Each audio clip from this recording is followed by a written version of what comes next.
میں یہ جو بات بتانے لگا ہوں یہ 100% درست ہے، اور یہ ایک میرے دوست نے مجھے سنائی ہے۔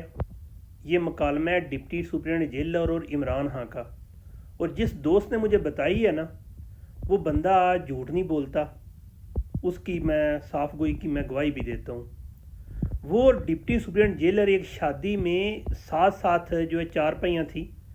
تو اس نے بتایا کہ میری ڈیوٹی عمران خان کے ساتھ لگی تھی۔ ایک دن مکالمہ ہوا، اس سے پوچھا کہ خان صاحب آپ کو تو وزارت عظمیٰ ملنی نہیں ہے، جس طرح کے حالات ہیں الیکشن سے پہلے کی بات ہے، تو آپ کیوں خود کو اتنے تکلیف میں رکھے ہوئے ہیں؟ تو عمران خان نے اسے کہا کہ مجھے وزارت عظمیٰ نہیں چاہیے، میں اس سے بڑی بڑی جو عہدے دیکھ چکا ہوں، اس سے اچھی زندگی بھی گزار چکا ہوں، وزارت عظمیٰ میرے لیے ایک معمولی سی چیز ہے، میرا مقصد وقت عوام کو شعور دینا ہے۔ میں نے بات تو سن لی، لیکن آج اس لیے بتا رہا ہوں کہ جب نون لیگ اور پیپلز پارٹی کا آپس میں پیچ اپ ہو رہا تھا، تو اس وقت شام کو عمران خان کو پیغام بھیجا گیا، تم پی پی کے ساتھ مل کے وزارت عظمیٰ بھی لے لو اور جیل سے باہر بھی آ جاؤ، لیکن عمران خان نے انکار کر دیا۔ میں بات پہلے کرتا تو اور بات تھی، لیکن اب سمپل جب درست ہو گئی ہے نا، تو اس بندے کی، اپنے دوست کی گواہی کو میں آپ لوگوں کے سامنے کوٹ کرنے جا رہا ہوں۔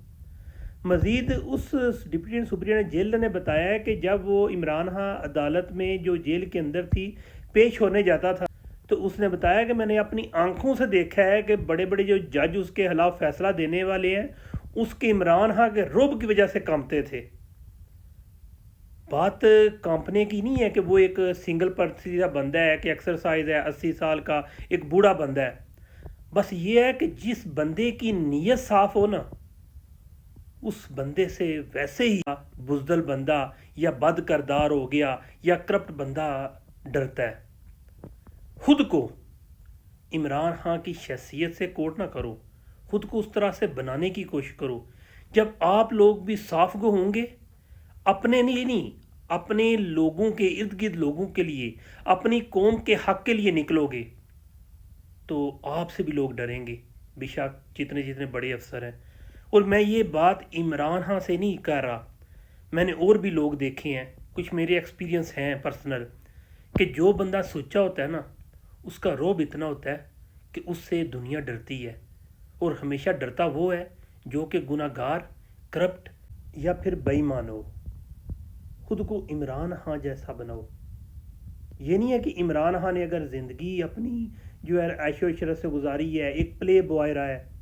لیکن اس کا اب کا دیکھو، حال دیکھو کہ اس نے اپنی عیاشی کو چھوڑ کے پھر کون سی لائن اپنائی ہے۔ جس کی ایک اور اگزامپل جنید جمشید ہے، بڑے اچھے گانے گاتا تھا، دنیا میں اس کی عزت تھی، عیاشی کرتا تھا، لیکن جب اس نے بھی سیدھا رستہ چنا تھا نا، تو اب تک لوگ جنید جمشید کو یاد کرتے ہیں اس کے اسلامی پوائنٹ آف ویو سے۔